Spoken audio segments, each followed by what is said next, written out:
dans notre prochaine étude, on va parler de la bénédiction et la malédiction que Dieu nous a donnée dans Deutéronome chapitre 28. C'est un chapitre qui est très long, mais Dieu est très clair que si nous marchons dans ses voies, ben, on va avoir ses bénédictions, puis il nous dit quelles bénédictions qu'on va avoir. Puis si on se détourne de ses voies, de ses ordonnances et de ses commandements, Dieu nous explique qu'est-ce qui va arriver en fait de malédiction sur les peuples.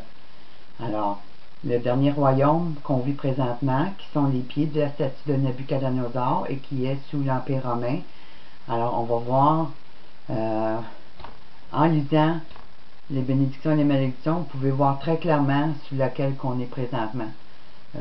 Parce qu'on voit une accélération là, des malédictions là, que Dieu envoie sur le monde, parce que le monde a suivi le mensonge, l'homme a suivi l'homme d'iniquité.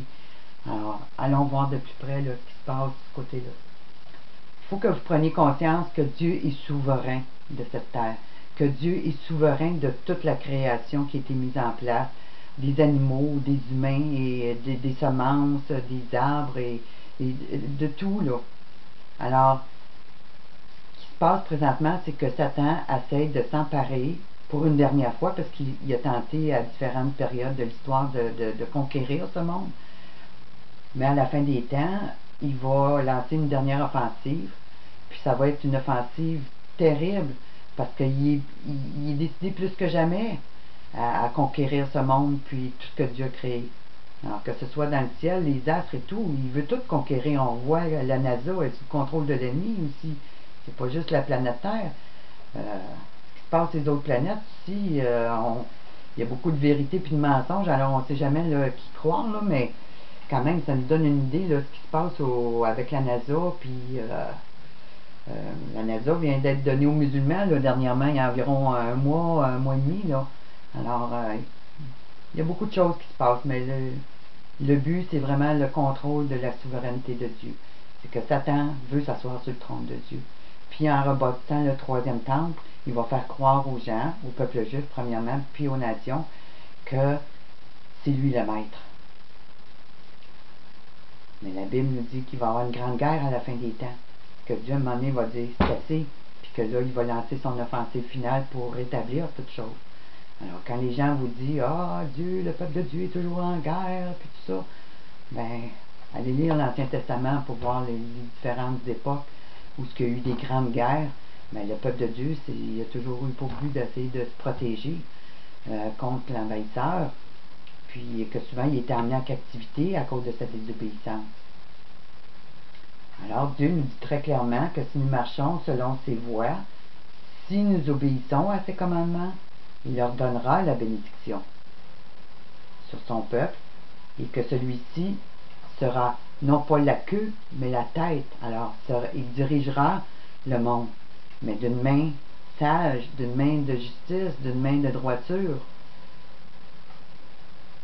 Il nous explique également ce qui arrivera à son peuple s'il se détourne de ses ordonnances pour s'attacher aux doctrines mensongères et empoisonner des nations païennes. Présentement, le peuple de Dieu, si vous regardez à travers le monde, il n'est pas à la tête. Il est maltraité partout.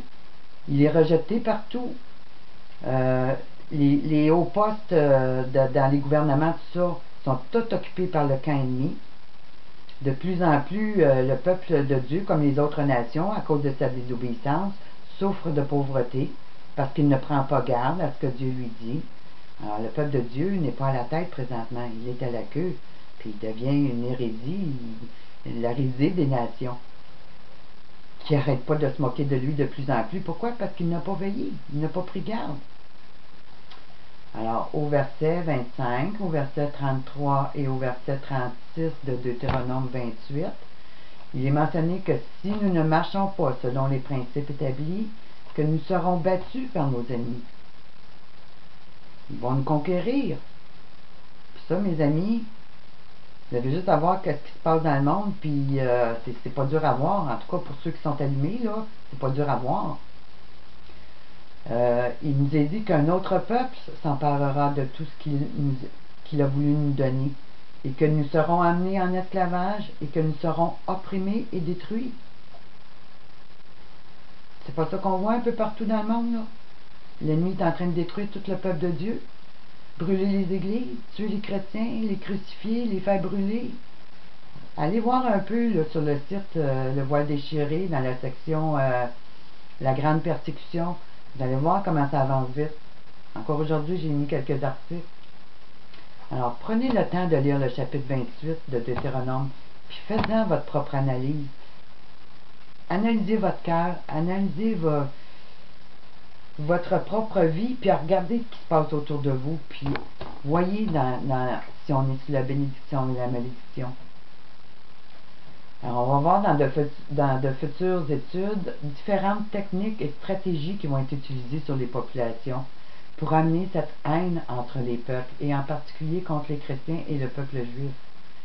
Puis ça, on le voit tous les jours là, que cette haine-là augmente. On a des menaces journalières maintenant.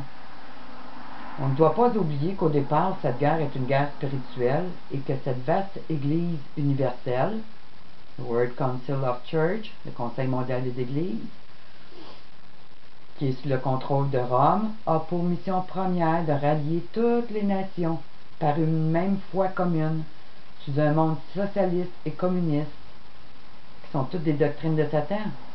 Quand on regarde le parti naziste, ses liens avec Lucifer, avec les sociétés secrètes, avec l'occultisme, ben, c'est le monde de Satan, c'est le monde de l'horreur, c'est le monde de la perversion, c'est le monde du mensonge. Alors la fin, ben, c'est l'oppression, l'esclavage et la destruction de toutes les infrastructures sociales mises en place par le grand souverain, qui est Dieu, et non pas le souverain des sociétés secrètes, le grand architecte de l'univers qu'on appelle. Alors, cette société, sous la gouverne de Lucifer, sera l'instrument du plus parfait de l'enfer, tout juste sur le bord de l'anéantissement et le dernier repère de l'iniquité. Et je le répète, tous vos gouvernements travaillent de concert avec Rome et avec les Nations Unies pour hâter notre destruction. Alors, peuple de Dieu, nation, réveillez-vous, l'heure est grave, l'heure avance rapidement. Puis on a le mouvement du nouvel âge. Je dis à mes amis qui ont hâte que j'en parle, là, soyez patients, ça va venir, mais je dois finir cette section-là, puis à tous les jours, ben, il y a des nouvelles qui se rajoutent, alors je dois m'ajuster, mais ça va venir. Mais le mouvement du nouvel âge, qui est en fait sous la supervision des Nations Unies, et qu'on va voir dans le futur, il va servir à faire croire aux humains, tout comme dans Genèse 3, que les hommes sont en fait leur propre Dieu. Ils n'ont pas besoin d'un Dieu créateur, ils n'ont pas besoin d'un Dieu souverain, ils sont leur propre Dieu. Alors on va voir comment la technologie de micropoussage, puis de différentes d'autres techniques qui vont être utilisées de guerre psychopolitique, en rapport avec le contrôle de l'esprit via des programmes comme il appelle ça de Mental Cooperation and Takeover Plan, ou programme spécial anti-religieux, je répète, anti-religieux, qui va être mis en place via l'Organisation mondiale de la santé, et je pourrais dire aussi sous pas l'UNESCO, parce que l'UNESCO s'occupe des traditions orales, alors c'est un règlement de toutes les traditions païennes, alors on peut le mettre aussi dans ça. Alors ils vont être utilisés pour faire croire à l'humanité que cette technologie va nous aider à accéder à une nouvelle conscience, alors qu'elle sera l'instrument de contrôle parfait sur l'esprit et sur l'âme. Toute cette technologie-là, il y a un but précis en arrière. C'est une guerre religieuse, encore une fois. C'est une guerre pour la destruction des vieilles croyances. On va le voir un petit peu plus loin. Cette technologie a pour but de détruire ce qu'ils appellent les vieilles personnalités, les voies chrétiennes, la croyance basée sur un seul Dieu. Alors, le service de santé mentale, dont les jésuites sont derrière ce programme-là, avec les Nations Unies, a des centres partout dans le monde présentement. Il bâtit aussi des hôpitaux qu'on peut considérer comme des camps de concentration, mais ils font passer ça pour des centres d'entraide pour ceux qui souffrent pour des soins de santé mentale. mais en réalité, c'est des camps de concentration déguisés. Alors, le service de santé mentale, avec tous ses centres à travers le monde, a pour but de remodeler les esprits par différents moyens jugés efficaces par l'élite mondiale.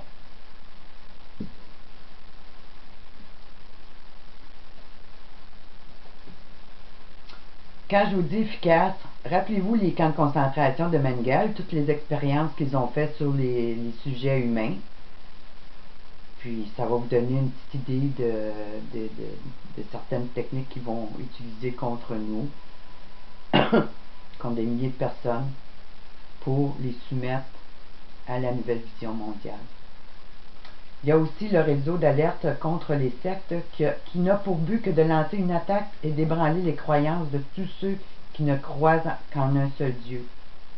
Alors, le Conseil mondial des Églises, avec l'Organisation mondiale de la santé, avec vos partenaires des Nations unies, puis plein d'autres gens, ben regardez, ils sont en train de lancer une offensive, une attaque contre les catholiques parce qu'ils croient en un seul Dieu, contre les chrétiens, contre les juifs en général, puis plus tard, contre les musulmans, parce que les musulmans aussi croient en un Dieu unique. Mais un coup que les musulmans vont avoir fini d'exterminer tous les insoumis, ben là, le nouvel ordre mondial va se revirer contre eux, puis il va les tuer aussi.